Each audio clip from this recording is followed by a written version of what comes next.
We good? Are we? There we go. Okay. Streamlabs likes to change my sources. Slight technical difficulties. Weird stuff going on. Okay. All right. Hello, everybody. Welcome to another Gallowclass.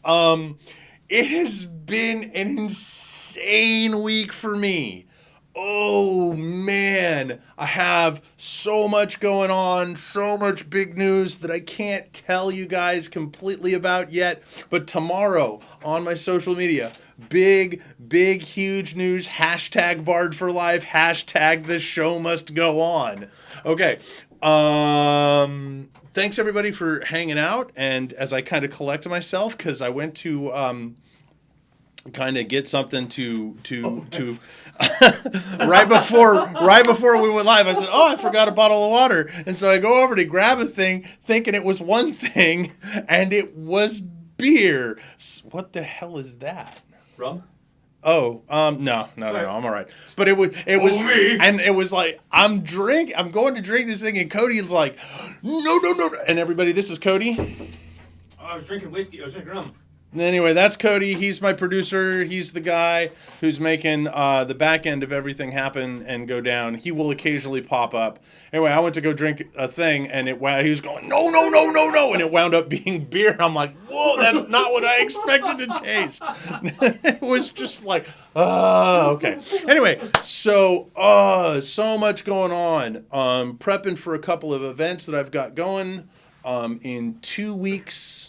No, in a week. Yeah. In a week, we're headed to Life, the Universe, and Everything in Utah. So if anybody is watching from the LTUE community, hey, how's it going? Thanks for hanging out. I'll see you guys next week.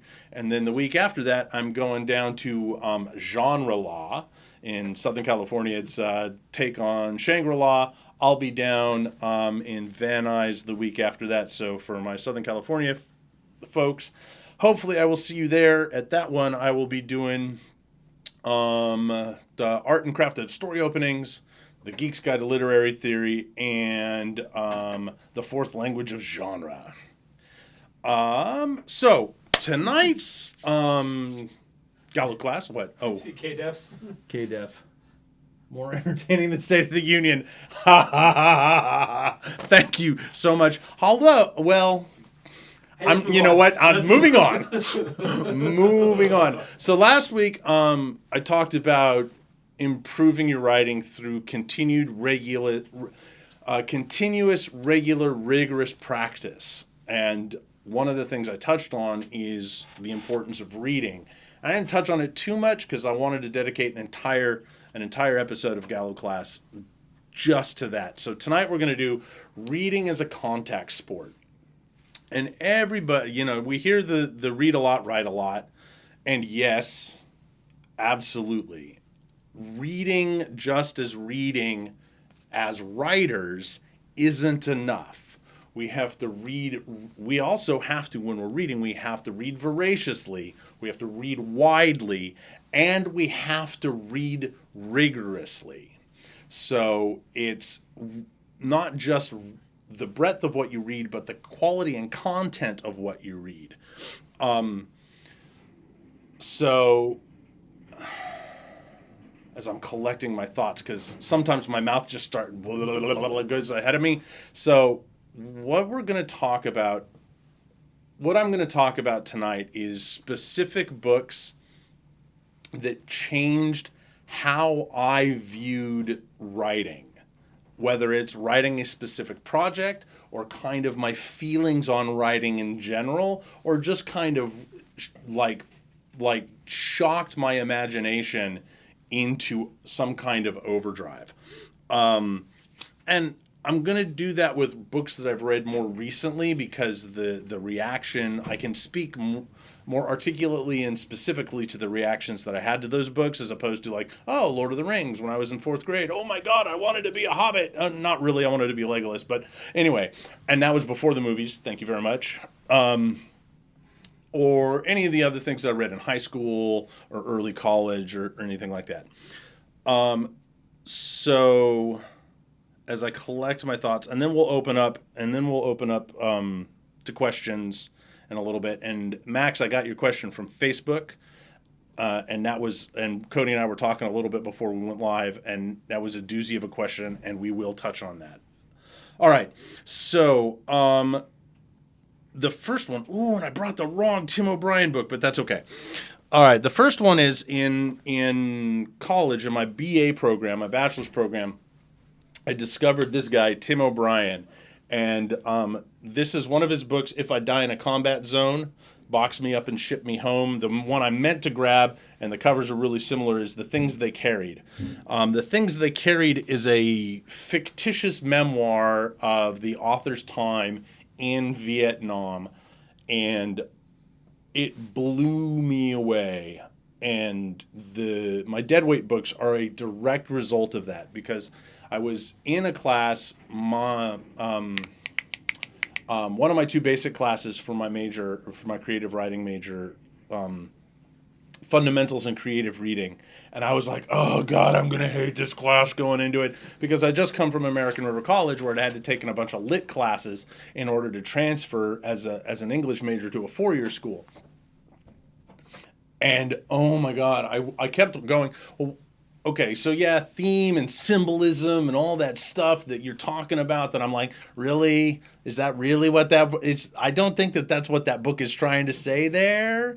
But I went into this class going, oh, this is going to suck so bad. And it was actually my favorite class of my first semester, because we asked questions about writing as writers. Like, what makes this engaging? What about the way the sentences are constructed makes this engaging, makes us want to study it deeper as quote unquote literature? And none of my lit teachers could talk about writing in those terms. They all wanted to do the lit thing of theme and metaphor and symbolism and blah, blah, blah, blah, blah, blah, blah. And so I got to Things That Carried, and it talks about a platoon of Marines or an Army platoon in Vietnam, and all the things not only that they're carrying, but all the things that press down on them and weigh on them. And I thought to myself, as I was driving back and forth from Sacramento to San Francisco every day for classes, I thought, what would a platoon of Marines carry with them on a search and destroy mission in Ferry? And that turned into a short story, which then turned into a bunch of writing exercises that I didn't realize were all in that same world. And then that blew up into the deadweight books. So that was a fundamental shift, and it was so far outside of my wheelbox from the fantasy that I'd been reading that it sort of shocked me, and I approached it as a fantasist and was asking questions about that, going, and that's it. So it was just sort of that one little new kind of grain of sand within the oyster of my imagination to create that new pearl. The other book that I got from that one class is John Mcphee's Basin and Range. This is a creative nonfiction book about the geography and geology of America, starting in New Jersey, following Interstate 80 all across the country to wind up in San Francisco. And a couple of years before I read this, I took a Greyhound bus from San Francisco to New York, and New York to San Francisco. And sometime when we're not recording, ask me about that trip, and I will tell you all the crazy stuff. But this book made me rethink my approach to the perspective of immortals in fantastical literature, because this thinks about time on a geological scale. And it blew me away, the difference in scope between somebody who lives the finite, even if like elves in Dungeons and Dragons, they only live a couple hundred years, as opposed to creatures that live millennia or eons, that they have a planetary life or longer life cycle. And so this really kind of played into sort of a little bit of the scope of the immortals that I have running around my Tears of Rage book, but even other projects that I haven't put out yet because I haven't figured out stuff. but also the fairies that I have in Deadweight. This affected that. All right, so those are my undergraduate books. Now we're going to dive into my graduate studies. Real quick, comment from Yeah. M. Fluke. Yes. They tore their way. The things they carried considers the difference of reality and truth. And we could talk about that. That's more than I want to get into, but maybe for reading as a writer, in the Gallowclass website, we will examine the things they carried some semester, and we'll go way down into that rabbit hole. All right, next up. Okay. This is one of my holy grails of my graduate program. This is The Third Policeman by Flann O'Brien. This is what you would get if the Coen brothers, the guys who put together Big Lebowski and those films, the Coen brothers wrote a novel set in mid-20th century rural Ireland about a two-dimensional police station where people are discussing the laws of physics poorly. It is, I don't want to go into it, but you should read it. No book in 10 years before I wrote this made me reach for a dictionary so often, 3 times in a page and a half at one point, and made me just go, what the, huh? And much like a Coen Brothers movie, when you read this, because you should all read this book, just go along for the ride. Don't try and figure it out. But it is just, there's so much delicious brilliance in this. And this didn't just affect my writing, like taking things the surreal to the nth degree, but it also really kind of affected what I do with my storytelling show and some of the things that I do. And we'll talk about that another time. The next ones that I have came from 2 different semesters. My big science fiction semester, I read Ridley Walker. And then the semester after that, I read Beasts of No Nation. And the reason I bring these 2 both up together is because they play with dialect.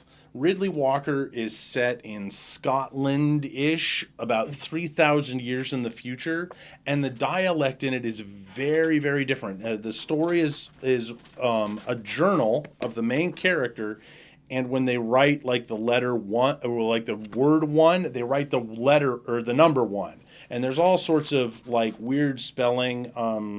And since I don't have permission to read any of this, I'm not going to, but check it out.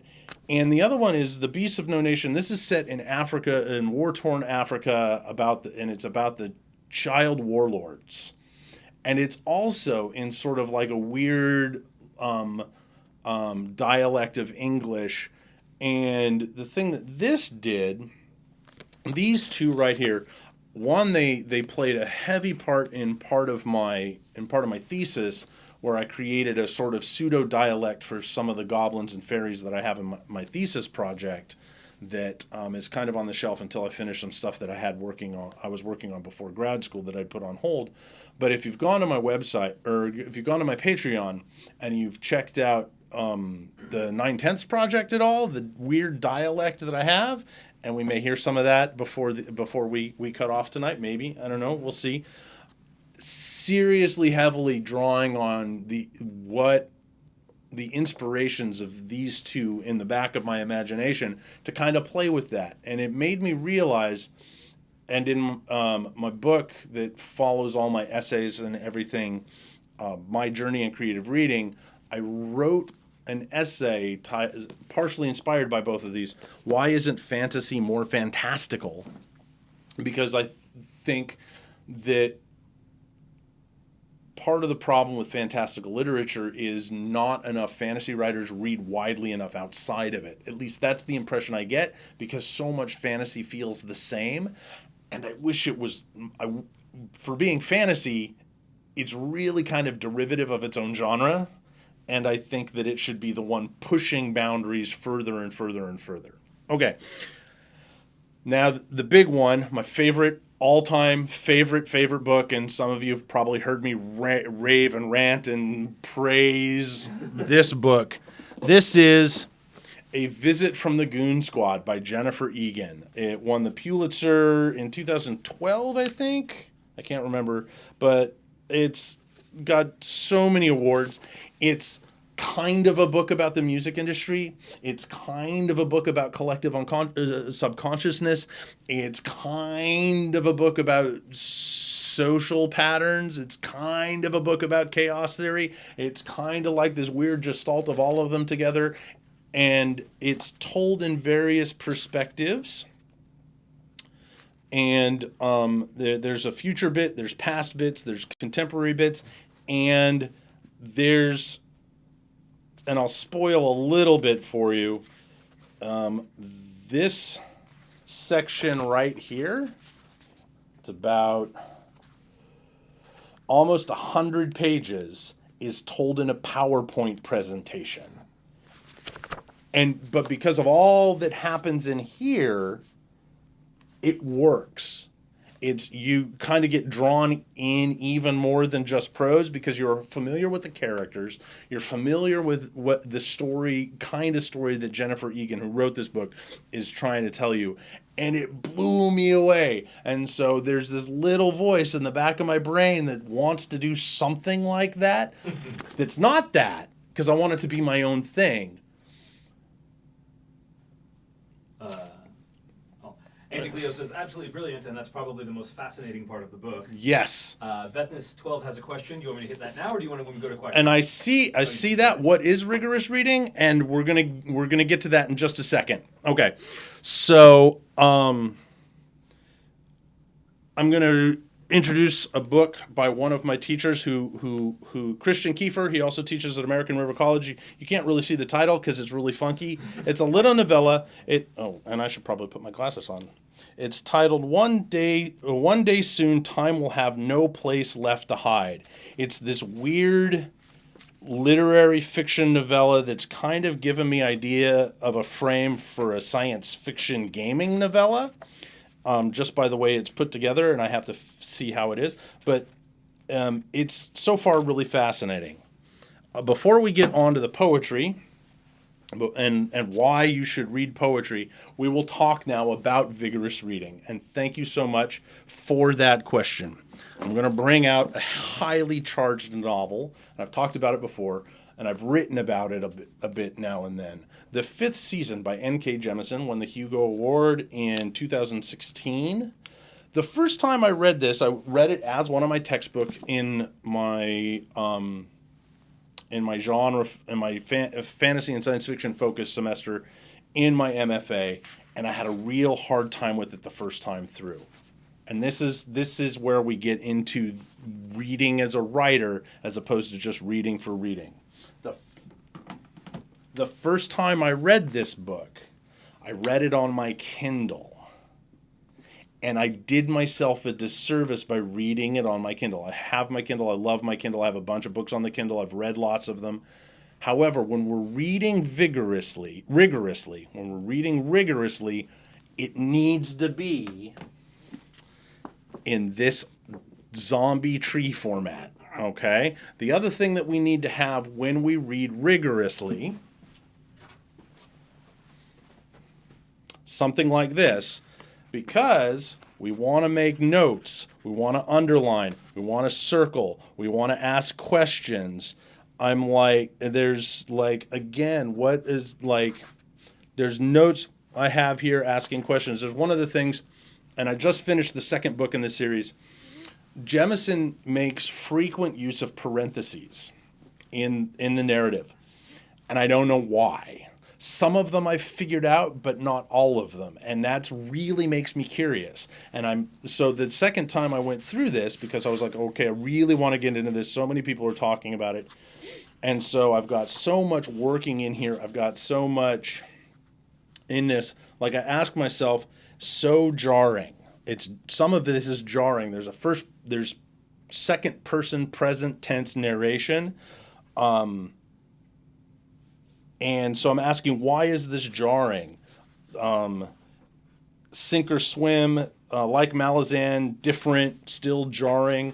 Why is this in parentheses? What's the function? I'm asking questions inside the text of the book because as I go back, I want to remember what I was thinking when I read it. Because as serious students of craft and mechanics, and I touched on this last time, mechanics of writing and the craft of writing are related but different. Mechanics are subject, verb, direct object, all those things. These are the punctuations, and these are how the punctuations go within the actual rules of English grammar. The craft of writing is, once we master the mechanics, how do we play with those to make it, instead of just I'm writing this thing for clarity, how do we then take it and make it art, or at least somewhat creative and interesting? And so when I'm going through a book like this that is challenging, and is really challenging, but there's so many fascinating things that Jemisin is doing in here. And in book 2, I think it's easier book 2 was easier for me because I think Jemisin was catching her stride, but also I was kind of used to what she was doing. And so I don't have as many notes in the second book because I was like, okay, I'm going until we get towards the end of the book where I'm like, all right, things are getting weird again. What's going on here? And I'm making questions and I'm making my notes because reading a book once is cool. We can pick up the models that the book is working with. We can kind of play with what the author's talking about. Little bits will stay with us. But if we seriously want to study a book for craft, especially a book that makes us go, what is going on here? Or, oh my God, this is so good. We want to make notes in the book. Now, and I know some of you out there are going to have that thing of, oh, I can't do the thing to my books because, and I've been thinking about this a lot too, is why do we have that? Why is it like, don't write in your books? It's because of elementary school and high school. You had the workbooks where you did the thing, but your textbooks, oh, don't write in your textbook. Put the little paper bag on your textbook, and you don't want anything to happen to that because you're going to have to pay for that. And I was like, yeah, it's... Or even in college, it's like, oh, don't mark up your books too much because you want to be able to sell them back at the end of the semester. I have almost all my all my college textbooks from everything. Okay. So that's reading rigorously, is really immersing yourself in every aspect of the experience of reading. And to read rigorously, I listen to audiobooks. Audiobooks are great for kind of getting rhythms and everything like that. I can't imagine. I know a guy who listened to the audio of this and he found it really challenging. You don't get the parentheses with the audio. You don't get the paragraphs with the audio. The same thing, Kindle also doesn't allow, you can do it with a notebook, but it's really hard because if you even change the spacing, you can keep notes of where in the book, the number attached to it or something, but it doesn't replace pen and paper.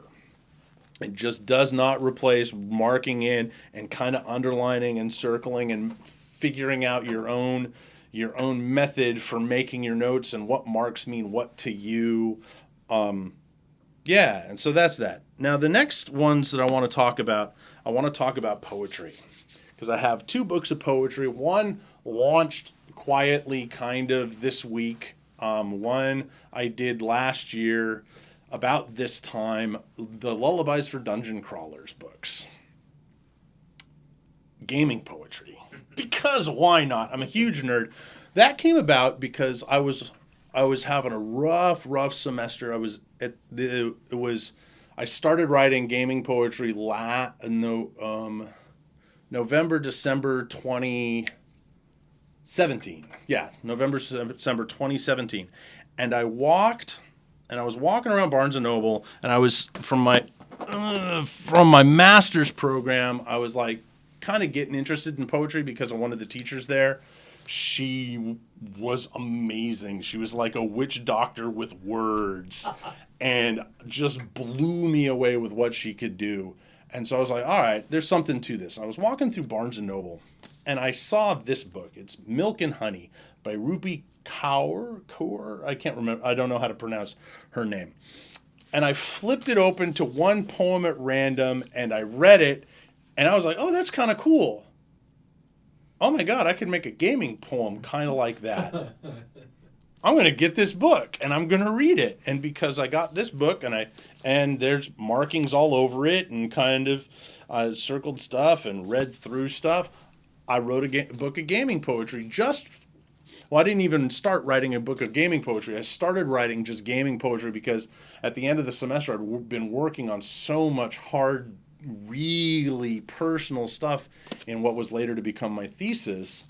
I needed to have fun, and I was reading books like Beasts of No Nation, which deal with the child warlords in Africa. It's not a happy book, and and then I was like, oh my God, I have something to say about the gaming experience and gaming culture, and so now I have 2 books out: Lullabies for Dungeon Crawlers, Advanced Lullabies for Dungeon Crawlers, and coming soon, Lullabies for Dungeon Crawlers 2nd edition.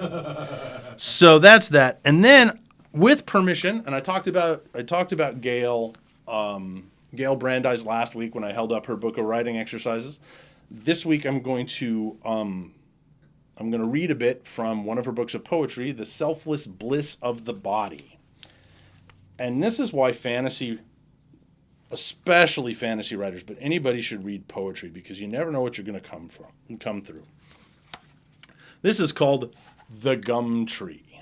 And I was just flipping through it. I pick up books when I go and visit my school. I pick up books from all the faculty, and this is one of the ones I picked up. The Gum Tree.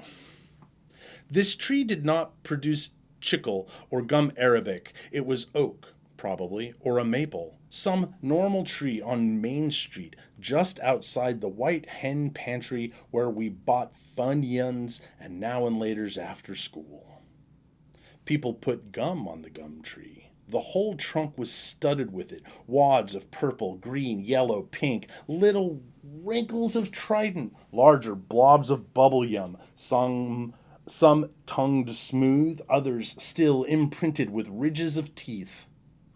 I thought the tree was beautiful, a living mosaic, slightly scented with mint and fake watermelon sugar. Each piece of gum seemed like a kiss to me, an open mouth, almost unbearably intimate, rubbery bits once warmed by breath, slippery with spit, and the insides of people's bodies exposed there, the bark pressed firm and patient against them like a tongue. It's my favorite poem, just because I love the visual of this gum tree, this fantastic. And so I asked her, she helped me with my part of my thesis, and she mentored me through the first part of my thesis. And I asked her, I've got to put that tree in my thesis. Can I do that? And she says, yeah, please, go ahead, use that. So that's going to be, but we want that because that's such a raw visual image. And that's why we study poetry. As for those of you who are fiction writers, we want to read and study poetry because that gives us the power of imagery in our fiction. The entire Dark Tower series was inspired by Child Roll Into the Dark Tower Came. So notes that I put in there, love this image, going to Hush. This may be my new favorite poem. The idea is so delightful. It just little, and I have notes through the whole thing. Okay, so that's all that. Oh, one other thing, because I really love nerdy poetry. I discovered the last time I went up is Robot Love by Margaret Wee. I picked this up. I haven't read all the way through it, but it's robot poetry. It's poetry about robots in love. Sometimes with people, sometimes with algorithm. It's so neat. I mean, I can't speak to the quality of the poetry because I'm still studying that, but it's so neat because it's robot poetry. So anyway, Robot Love. Okay, so, Okay, so Bethness, did I answer your question about reading rigorously, or should I go? Did you get that? Are we good about reading rigorously? I think I did that. As I'm looking over at the scroll, the monitor scroll, I should look at the camera. Yeah. Yeah. So and then Max, as I look at my phone, because Max brought up a really, really good. So Max brought up. I know I have to read a mix of my genre or genres, classics in and out of genre, contemporary fiction regardless of genre, long and short forms in all of the above, plus poetry formal and free. And then he follows that up with, and I make a lot of time for reading, still time is finite.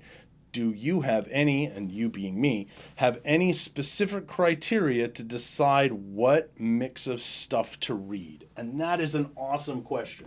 And so I'm going to talk now about my reading habits. So I read twice a day. I read in the morning when I get up, unless I have a writing project that just absolutely has to get done. And I read at night before bed. And I have a stack of books, usually a couple of poetry books, 1 or 2 nonfiction books, a book of short stories, and a novel. And every day I read a bit from, and some book on writing, of some kind of craft of writing something. Because I'm always, even if I don't necessarily agree, I kind of go, oh, what are other people talking about this that have been doing this longer than I have?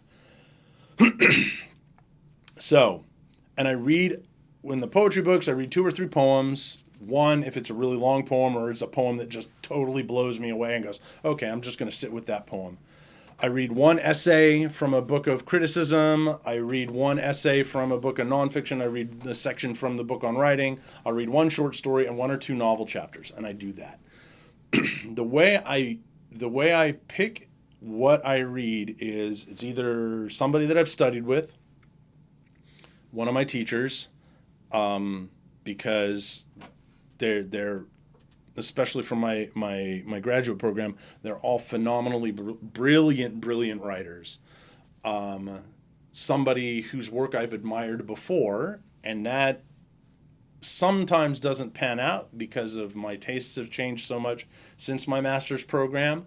One of the writers that I really admired, I picked up one of his new books, and I'm not going to talk about it because he's kind of a friend of mine.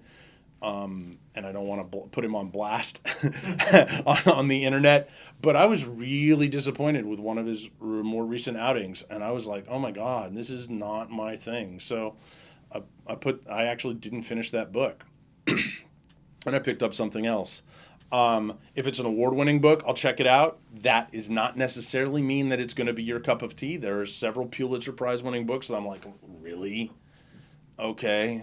And there are other Pulitzer Prize winning books like Visit from the Goon Squad or The Amazing Adventures of Cavalier Clay that I'm like, oh my God, that's so good. I'll look at the Hugo list. I'll look at the Nebula list. I haven't started paying attention to the Nobel Prize quite yet. And also things that people say, hey, this is really good. You should check this out. Especially people whose work I admire. And as I go to more and more conventions, I meet more and more of the writers that I grew up admiring, and I get to talk to them. Oh, hey, what's going on with you? So that's how I look at it, and that's how I choose what I do. So all right, so I'm about done. I think I've gotten out everything that I want to talk about this time around. So if you guys have any follow-up questions, feel free to throw them out there. The other thing I'll say is Cody and I are still working on figuring out like the points reward system. If there's anything that you guys specifically would like to see from the reward system, and you'll get points for watching or hosting or whatever arbitrary form of thing that I think I want you guys to do for me, and then you'll be able to trade them in for things. So if you can think of stuff that you'd like, go ahead and do that. Do we have a question? We do. This is from KDEF. Okay. Is there value in reading bad authors to know what doesn't work too? No. Okay, so Want to expand on that? yes, I will. I will absolutely expand on this. This came up on our fantasy on Reddit a little while ago. Somebody says, "Hey, is it like should I read? Is it worthwhile to read bad fantasy even though we know there are so many mistakes and da da da?" And I was like, "No, there's no point to reading bad books." So. One, you have a finite amount of time, as Max had said in his question, and it can be a positive experience to pick up a book and go, no, this is bad. I can do better than this. That's hugely valuable in the life of an up-and-coming writer. However, once you realize that you're like, oh, I'm doing better than this, put that book aside. It's not worth it, simply because you write to the models you ingest. If you read bad books, you're going to pick up bad habits. And so you are only capable of writing a short story or a novel as good as the best short story or novel you've read in the last 6 to 12 months.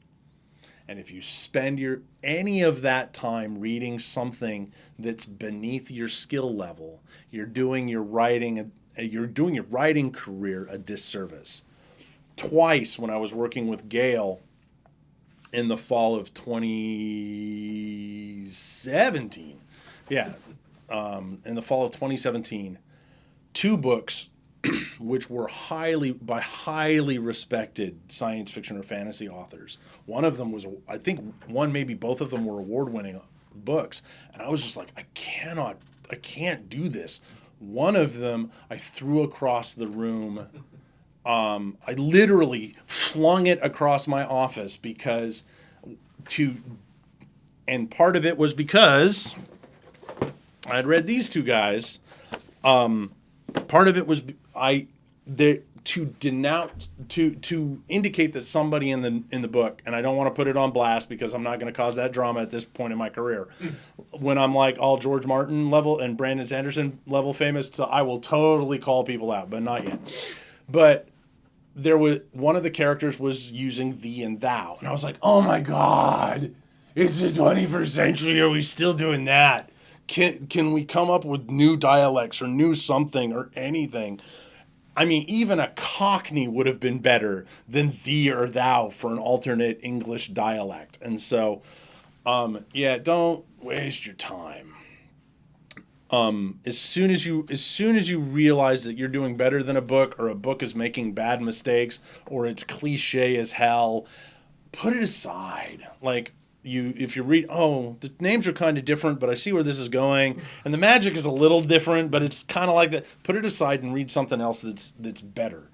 The other thing I'll address for Max is, because Max talked about reading classics, I don't think you really need to do that.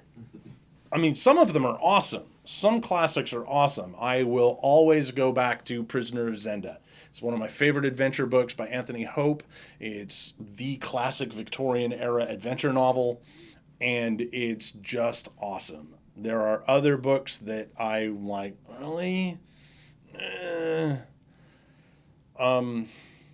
It's important to kind of know where we came from, but there are certain fantasy books and fantasy series that kind of went on so long that they went on so long, and it took the author so long to write them that they became cliche by the time they ended the series because the genre had moved on. I'm sure some of you will know what book series I'm talking about. That was kind of a clue.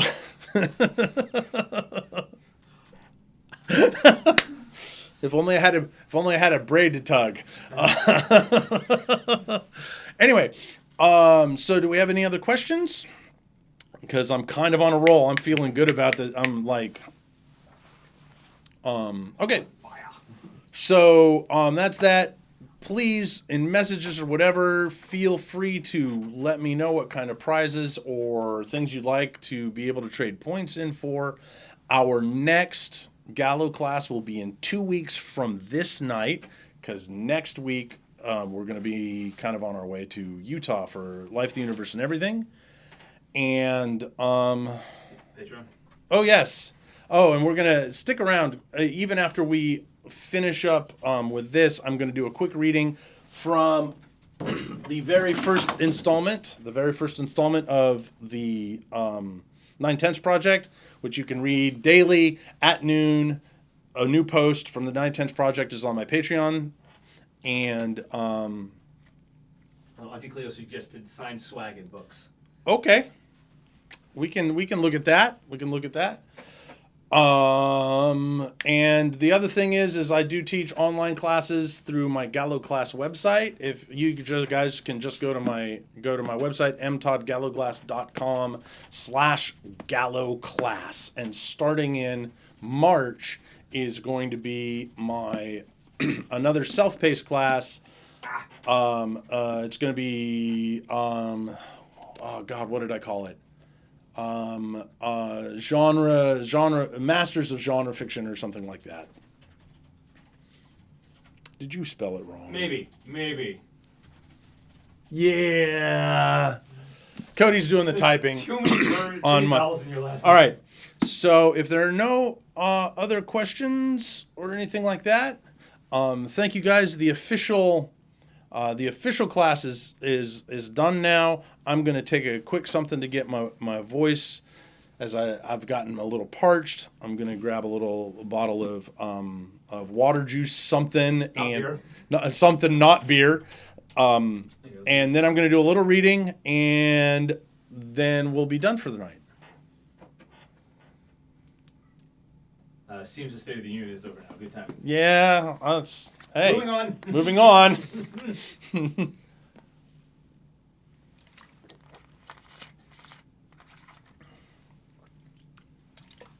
All right. Oh, before we go, let's see. Just before the show, I'd like to thank our new followers. Just before the show, Max Christian Hansen. Thanks, Max, for following. And Bethness12 followed during the show. Thank you so much for the follow. I truly appreciate it. And so that's going to do it for the Gallowclass tonight. But I am going to do a little reading because I'm going to put together a little promo thing for what I'm doing with the 9/10 Project. Oh, man. There we go. So for those of you who are unfamiliar with what I'm doing with the 9/10 Project, is every year from now on, I'm going to try and challenge myself to something new. In 2016, I started this by writing a flash fiction story every day. This year I'm posting every day at noon Pacific time to my Patreon this thing I call the 9/10 Project. And it's playing with dialect and language. I have kind of the whole story sort of worked out, but I've already changed a little bit of it. Every day, I don't write them every day because sometimes I want to be able to schedule them out just in case life happens. But I write them by hand, right there. You can't. There we go. I write it by hand in this journal, and I'm transcribing it to 2 other journals. And what's going to happen is the original one I'm going to keep. And the other 2 are going to be available to 2 lucky fans. One is going to go to one of my supporters on my Patreon, handwritten Italian leather. All right, and then but you can follow the entire adventures every day at noon on my Patreon, absolutely free. However, if you decide to support my Patreon, I promise I will not be offended. So, here we go. First. Hold on. The build-up. There we go. Oh, that's much better. First. We has words. We writ them down. These no words in head. These no words in mouth. These words what we can writ down and kep. We has no words to kep from afore. We can't know if we can kep words in the later.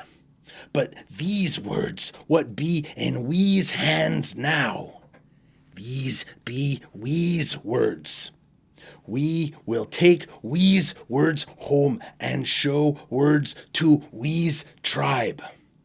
We hopes and prays and all manners of askins to keep these knowings of how to writ words in the later. And that's the first installment. So thank you guys for hanging out. I will see everyone in 2 weeks from tonight, just about 7 p.m. Pacific. Thanks, guys, for hanging out. I appreciate it. Bye-bye. Say goodnight, Cody. Good night, Cody. Can't say it like that. Oh, I did it entirely. Yeah, Good. Yeah. Go.